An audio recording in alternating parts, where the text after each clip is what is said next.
तिरुपति मंदिर में प्रसाद विवाद के बाद राजस्थान में भजनलाल सरकार एक्शन में दिख रही है। दरअसल भजनलाल सरकार राजस्थान में 23 से 26 सितंबर तक विशेष अभियान चलाने जा रही है। इसके तहत बड़े मंदिरों में प्रसाद की जांच की जाएगी। मंदिरों के प्रसाद की गुणवत्ता, शुद्धता और साफ सफाई को लेकर के जांच की जाएगी। तो ये बड़ी अपडेट आपको दे रहा है। बड़े मंदिरों में किस तरीके से प्रसाद तैयार होता है, उसकी गुणवत्ता की जांच की जाएगी। 23 से 26 सितंबर तक विशेष अभियान जो है चलाया जाएगा। ज्यादा जानकारी के लिए संवाददाता सौरभ हमारे साथ जुड़ चुके हैं। सौरभ, एक विशेष अभियान चलने जा रहा है जिसके तहत मंदिरों में प्रसाद की गुणवत्ता की जांच की जाएगी। क्या कुछ अपडेट पूरे मामले में? जी बिल्कुल, देखिए राजस्थान में ऐसे कई मंदिर है जहाँ पर रोजाना हजारों की संख्या में श्रद्धालु जो है वो पहुँचते हैं और वहाँ पर उनको न सिर्फ प्रसाद का वितरण होता है बल्कि कई मंदिरों में जो श्रद्धालु हैं वो अपनी तरफ से सवामणि का आयोजन भी रखते हैं। तो इससे बड़ा जो आयोजन है तो उसमें लोगों को, श्रद्धालुओं को बेहतर प्रसाद मिल पाए, सवामणि में किसी प्रकार का मिलावट की बात जो है वो न हो, इस लिहाज से खाद्य सुरक्षा विभाग ने ये पहल जो है वो की है। और ये 23 सितंबर से 26 सितंबर तक एक विशेष अभियान जो है वो चलेगा। इस दौरान साफ सफाई का निरीक्षण होगा, साथ ही जो प्रसाद और सवामणि बनते हैं उनके सैंपल जो है वो लिए जाएंगे। उसकी जांच जो है वो खाद्य सुरक्षा विभाग द्वारा की जाएगी। इस दौरान एक ये भी कोशिश है कि कई मंदिरों में जो राइट टू ईट है उसका सर्टिफिकेट भी प्रदान करने की कोशिश जो है वो की जाएगी। तो ये बड़ा अभियान है और तमाम मंदिरों में जो है वो इस प्रकार की जांच जो है वो खाद्य सुरक्षा विभाग द्वारा की जाएगी। बिल्कुल सौरभ, क्योंकि लगातार अगर हम बात कर ले राजस्थान की, कई ऐसे मंदिर हैं जहां पर दूर दराज से लोग पहुंचते हैं। वहां पर कौन कौन से वो मंदिर हैं? अभी आपको कोई उस बारे में जानकारी है क्या, जहां पर प्रसाद की तैयारी की गुणवत्ता की जांच की जाएगी? कौन कौन से मंदिर उसमें शामिल होंगे? जी बिल्कुल, राजस्थान के तमाम बड़े मंदिरों की बात जो है वो यहाँ पर कही गई है। देखिए, खाटू श्याम जी का मंदिर है, वहाँ पर हजारों की संख्या में श्रद्धालु पहुंचते हैं। सालासर धाम है, वहाँ पर रोजाना हजारों की संख्या में श्रद्धालु पहुंचते हैं। नाथद्वारा है, बहुत सारे मंदिर हैं जो कि जयपुर का गोविंद देव जी मंदिर है। इसके अलावा यहीं पर ही जो है वो खोले के हनुमान जी में बड़ी संख्या में सवामणि का जो है वो आयोजन किया जाता है। तो ऐसे कई मंदिर है जहाँ पर इस प्रकार के न सिर्फ भोग प्रसादी लगती है बल्कि सवामणि भी होती है। तो इन तमाम जगहों पर खाद्य सुरक्षा विभाग की टीम द्वारा जांच जो है वो की जाएगी। ठीक है, आप नजर बना करके रखिए, आगे आपसे अपडेट लेंगे। फिलहाल शुक्रिया तमाम जानकारी साझा करने के लिए। और चलिए रुक करते हैं अगली खबर की ओर। आंध्र प्रदेश में तिरुपति बालाजी मंदिर के प्रसाद को लेकर के सियासत गर्मा गई है। प्रसाद में इस्तेमाल होने वाले घी की जांच रिपोर्ट सामने आई है, जिसमें मछली के तेल और जानवरों की चर्बी मिलाने के इस्तेमाल की पुष्टि हुई है। अब इस पर जगनमोहन रेड्डी का बयान सामने आया है। उन्होंने इस मामले में मुख्यमंत्री चंद्रबाबू नायडू पर निशाना साधा और कहा कि ये सब कुछ लोगों का ध्यान भटकाने के लिए किया जा रहा है। भगवान के नाम पर राजनीति की जा रही है। उन्होंने ये भी कहा कि उनकी सरकार में कोई गड़बड़ी नहीं हुई है। It's very unfortunate.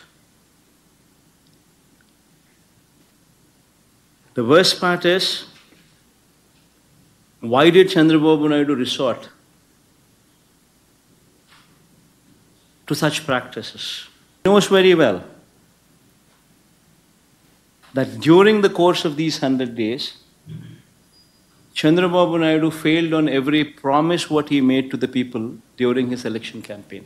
And to divert people's attention. और चलिए रुक करते हैं अगली खबर की ओर। तिरुपति प्रसाद विवाद पर केंद्र सरकार एक्शन में है। केंद्रीय स्वास्थ्य मंत्री जेपी नड्डा ने आंध्र प्रदेश के सीएम चंद्रबाबू नायडू से फोन पर बातचीत की है और इस मामले में रिपोर्ट मांगी गई है। जेपी नड्डा ने पूरे मामले में समुचित एक्शन का भरोसा दिया है। तो ये बड़ी जानकारी आपको दे रहे हैं। तिरुपति मंदिर के प्रसाद में मिलावट के बाद से जो है अब राजनीति भी सक्रिय हो गई है और कई तरीके की प्रतिक्रियाएं भी लोगों की आ रही हैं। प्रसाद में मछली के तेल और चर्बी का इस्तेमाल किया गया है। अब इसी को लेकर के आपको बता दें कि जेपी नड्डा ने पूरे मामले में समुचित एक्शन का भरोसा दिया है।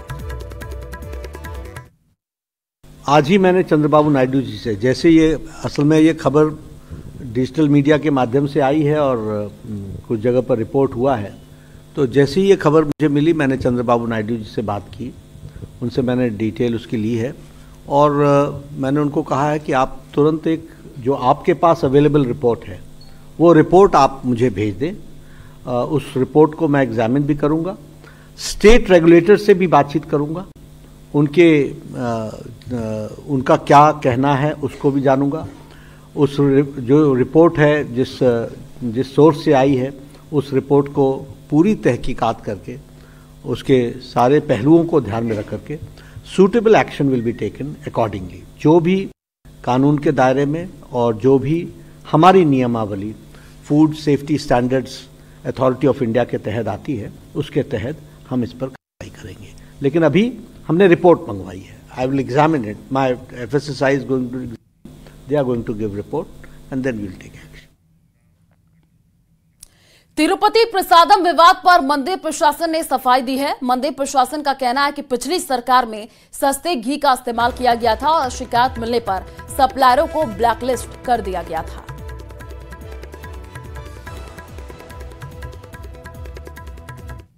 When I took over as executive officer TTD, when I called on Honorable CM, he expressed concern on the quality of ghee procured and the quality of the laddu, which is considered to be very sacred,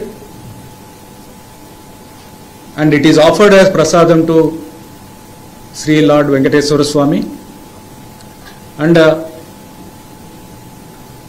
any deviation in the quality will cause, it is called doing apavitram, doing something which is not sacred. So he wanted that we should take steps to ensure that the sanctity of the temple is restored. As per that, we started working on that. Then we found that there are various reasons why the quality of ghee is not up to the mark. One is that we don't have any internal lab to test adulteration in the ghee, and also there is no system of testing the quality of ghee for adulteration in outside labs also.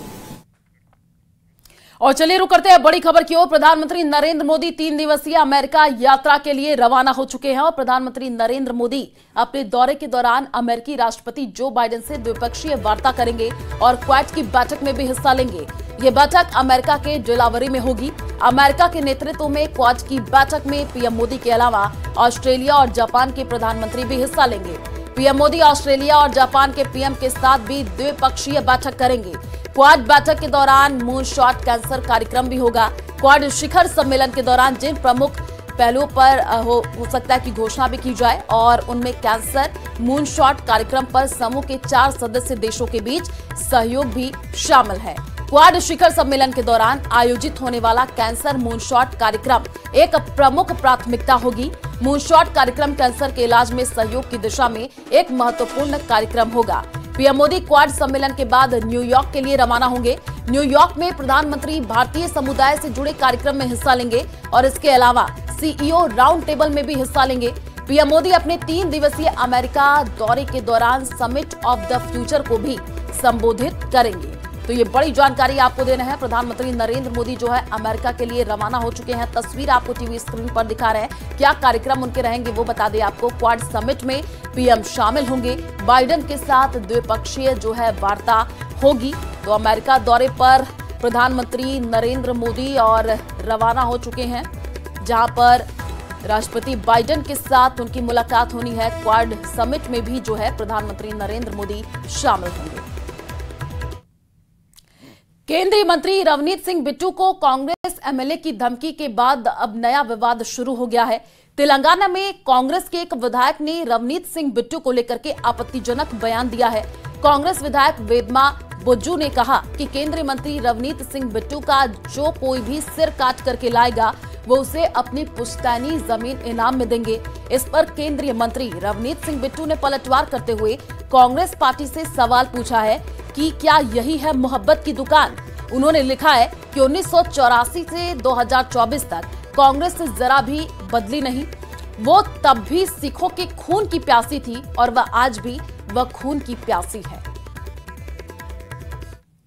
Congress party तो सिखों की खून के प्यासी 84 से लेके अब 2024 हो गया वो रही है और उसी लाइन पे वो चल रही हैं। 3 पीढ़ियां उनकी निकल रही, पर उनका मन नहीं भरा सिखों के खून के साथ या सिखों की जानों के साथ खेलना। वो दादी ने किया, वो फादर ने किया, वो अब उनका बेटा कर रहा है। और बड़ी खबर आपको बता दें, राष्ट्रपति द्रौपदी मुर्मू ने आतिशी को 21 सितंबर से दिल्ली का सीएम नियुक्त कर दिया है। 5 मंत्रियों की नियुक्ति को भी मंजूरी मिल गई है। राष्ट्रपति ने अरविंद केजरीवाल का इस्तीफा भी स्वीकार कर लिया है। बताया ये जा रहा कि आज शाम करीब 4:30 बजे दिल्ली के राजभवन में एलजी विनय कुमार सक्सेना आतिशी को दिल्ली के मुख्यमंत्री पद की शपथ दिलाएंगे। आतिशी के साथ आम आदमी पार्टी के 5 विधायक गोपाल राय, सौरभ भारद्वाज, कैलाश गहलोत, इमरान हुसैन और मुकेश अहलावत भी कैबिनेट मंत्री पद की शपथ लेंगे। तो यह बड़ी जानकारी आपको दे रहे हैं। आतिशी का आज शपथ ग्रहण समारोह होगा। शाम करीब 4:30 बजे शपथ ग्रहण समारोह होना है। दिल्ली में आज नई सरकार का शपथ ग्रहण होगा। राष्ट्रपति ने जो है केजरीवाल का इस्तीफा मंजूर कर लिया और आज नई सीएम आतिशी का शपथ ग्रहण होना है। साथ ही 5 विधायक भी कैबिनेट मंत्री पद की आज शपथ लेंगे। महाराष्ट्र के पुणे से एक हैरान कर देने वाला वीडियो सामने आया है, जिसमें एक ट्रक जमीन धंसने की वजह से गड्ढे में समाता दिखाई दिया है। वीडियो पुणे के समाधान चौक के पास का बताया जा रहा है। तस्वीर देखिए, ये सामने आई है। सामने आए सीसीटीवी वीडियो में पुणे म्यूनिसिपल का एक ट्रक वहां पर पहुंचा था। ट्रक जैसे ही वहां की एक कॉलोनी के गेट के अंदर पहुंचा, तभी ट्रक के नीचे की जमीन अचानक से धंसना शुरू हो गई और देखते ही देखते वहां इतना बड़ा गड्ढा हो गया कि म्यूनिसिपल का वो ट्रक पूरी तरीके से उस गड्ढे में समाता चला गया। ये देखकर वहां लोगों की भारी भीड़ जमा हो गई और उसके बाद उस ट्रक को गड्ढे से बाहर निकालने की कवायद शुरू कर दी गई। गनीमत ये रही कि उस ट्रक के ड्राइवर और सहायक को किसी तरीके की चोट नहीं आई है और दोनों को समय रहते बाहर निकाल लिया गया। आप तस्वीर देखिए, पुणे की ये तस्वीर है जहां पर गड्ढे में ये ट्रक समाता हुआ आपको दिख रहा है और ये बताया गया कि लोगों ने इलाके में सफाई के लिए म्यूनिसिपल वालों को वहां पर बुलाया था, तभी यहां पर यह हादसा हो जाता है। मौके पर लोगों की भीड़ भी इकट्ठा हो जाती है। गनीमत ये रही कि हादसे में किसी को चोट नहीं आई है। ट्रक जमीन धंसने की वजह से गड्ढे में समाया है। आप तस्वीर देखिए, पुणे की ये तस्वीर है। कुछ लोग आपको दिख रहे हैं जो कि इस पूरे घटना का वीडियो बनाते हुए भी दिखे।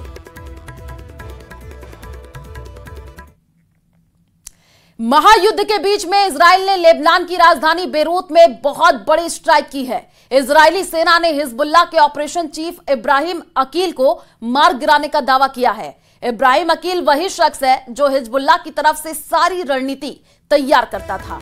तो ये बड़ी अपडेट आपको दे रहे हैं, जहां पर आपको बता दें कि इजरायली सेना ने हिजबुल्लाह के ऑपरेशन चीफ इब्राहिम अकील को मार गिराने का दावा किया है और इब्राहिम अकील वही शख्स है जो हिजबुल्लाह की तरफ से सारी रणनीति तैयार करता था। I can now confirm that Ibrahim Akil was eliminated together with other senior terrorists in Hezbollah's Radwan forces. Ibrahim Akil had the blood of many innocent people on his hands. और चलिए रुक करते हैं अगली खबर की ओर। जयपुर के नाहरगढ़ के घने जंगलों में 20 से ज्यादा दिन से लापता राहुल का अब तक कोई सुराग नहीं लगा है। इस बीच जयपुर पुलिस ने राजस्थान हाईकोर्ट में प्रगति रिपोर्ट पेश की है। पुलिस का कहना है कि वो पूरी शिद्दत से राहुल को खोजने में लगे हैं। वहीं कोर्ट ने पुलिस को राहुल को ढूंढने के लिए 2 सप्ताह का समय और दिया है। देखिए रिपोर्ट। नाहरगढ़ के जंगलों में राहुल की गुमशुदगी का मामला।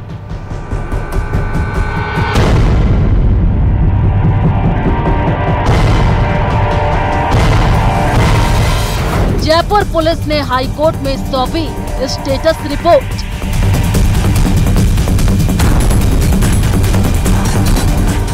पुलिस की कोशिश से संतुष्ट नजर आया कोर्ट।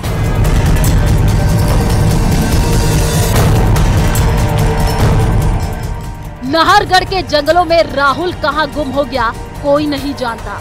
इस बीच पुलिस समेत कई टीमें उसे खोजने में लगी हुई हैं। ड्रोन से लेकर हेलीकॉप्टर तक नाहरगढ़ की इन घनी पहाड़ियों में उसे खोजता रहा, लेकिन 20 दिन गुजरने के बाद भी राहुल का कोई सुराग हाथ नहीं लगा। इस बीच जयपुर पुलिस ने राजस्थान हाई कोर्ट में स्टेटस रिपोर्ट सौंपी, जिसमें कोर्ट को बताया कि पिछले 20 दिनों में पुलिस ने राहुल को खोजने के लिए कौन कौन से कदम उठाए। पुलिस ने अपने जवाब में कहा, हम राहुल को खोजने में बेस्ट एफर्ट लगा रहे हैं, हर तरीके से हमने सर्च अभियान चला रखा है। जस्टिस इंद्रजीत सिंह और जस्टिस भुवन गोयल की अदालत प्रोग्रेस रिपोर्ट पर संतुष्ट नजर आई, लेकिन कोर्ट ने पुलिस को राहुल को ढूंढने के लिए 2 सप्ताह का समय और दिया है और कहा कि युवक को किसी भी तरह तलाश करें। कोर्ट ने हमसे एक रिपोर्ट मांगी थी कि अब तक हमने क्या प्रयास किए हैं, तो वो रिपोर्ट हमारे द्वारा पेश की गई, जिससे ऑनरेबल कोर्ट अब तक के प्रयासों से संतुष्ट थे कि हमने हर तरह की टेक्नोलॉजी का प्रयोग किया है और हर एंगल्स पे, और वहाँ पे जो हमारी पूरी एनडीआरएफ, एसडीआरएफ, वन विभाग और पुलिस की जो टीम टुकड़ी अधिकारियों के नेतृत्व में वहाँ सर्च ऑपरेशन कर रही थी, उससे हाई कोर्ट ने सहमति जताई और हमें 2 हफ्ते का और टाइम दिया है कि हम और इस पे काम करें और अपना रिपोर्ट प्रेषित करें। दरअसल इस मामले में कोर्ट ने राहुल के पिता सुरेश चंद्र शर्मा की तरफ से दायर बंदी प्रत्यक्षकरण की याचिका पर सुनवाई की थी, जिसमें पुलिस से मामले की स्टेटस रिपोर्ट मांगी गई थी। राहुल के पिता की तरफ से हाई कोर्ट में दायर की गई याचिका में छोटे बेटे आशीष की तरह राहुल की हत्या और उसके अपहरण की आशंका जताई गई है। उन्होंने पुलिस से इस दिशा में जांच करने की गुहार भी लगाई है। उन्होंने कॉल डिटेल के आधार पर भी जांच करने का सुझाव दिया। आपको बता दें कि भट्टा बस्ती में पर्वतीय कॉलोनी में रहने वाला राहुल अपने छोटे भाई आशीष के साथ 1 सितंबर को रविवार सुबह नाहरगढ़ पहाड़ी पर घूमने के लिए गया था। इसके बाद दोपहर करीब 12:30 बजे राहुल और आशीष ने अपनी मां और एक होमगार्ड को फोन पर जानकारी देते हुए कहा कि वे जंगल में रास्ता भटक गए हैं। आशीष ने कहा था उसे बड़ा भाई राहुल भी नहीं मिल रहा है। अगले दिन यानी 2 सितंबर सोमवार सुबह आशीष की लाश पहाड़ी पर जंगल में मिली। वहीं राहुल रहस्यमय बना हुआ है। जयपुर से न्यूज़ 18 राजस्थान के लिए विष्णु शर्मा की रिपोर्ट।